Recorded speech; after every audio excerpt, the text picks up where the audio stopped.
আসসালামু আলাইকুম রহমতুল্লাহি বারাকাতু।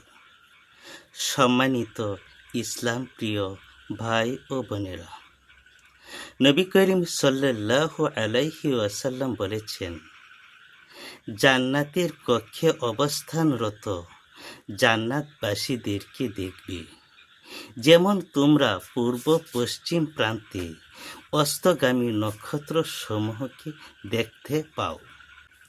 তাদের পরস্পরের মর্যাদার ভিন্নতা সত্ত্বেও তোমরা দেখতে পাবে। সাহাবায়ে কেরাম প্রশ্ন করলেন, ইয়া রাসূলুল্লাহ সাল্লাল্লাহু আলাইহি ওয়াসাল্লাম, রাসূলদের এই যে মর্যাদা রয়েছে, তাতে অন্য কেউ কি অভিষিক্ত হতে পারবে?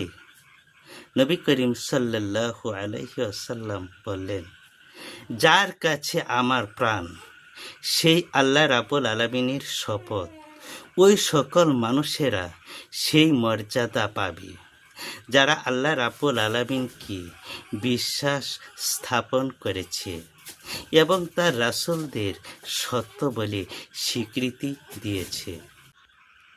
আমরা যেমন ভূপৃষ্ঠে অবস্থান করি আকাশের সব তারকাগুলো দেখতে পাই, কোনটা আছে পূর্ব প্রান্তে, কোনটা আছে পশ্চিম প্রান্তে, আবার কোনটি মধ্য আকাশে থাকে। কোনোটা দেখতে আমাদের বেগ পেতে হয় না। এমনইভাবে জান্নাতের কক্ষ অধিবাসীদেরকে দেখা যাবে। সুবহানাল্লাহ।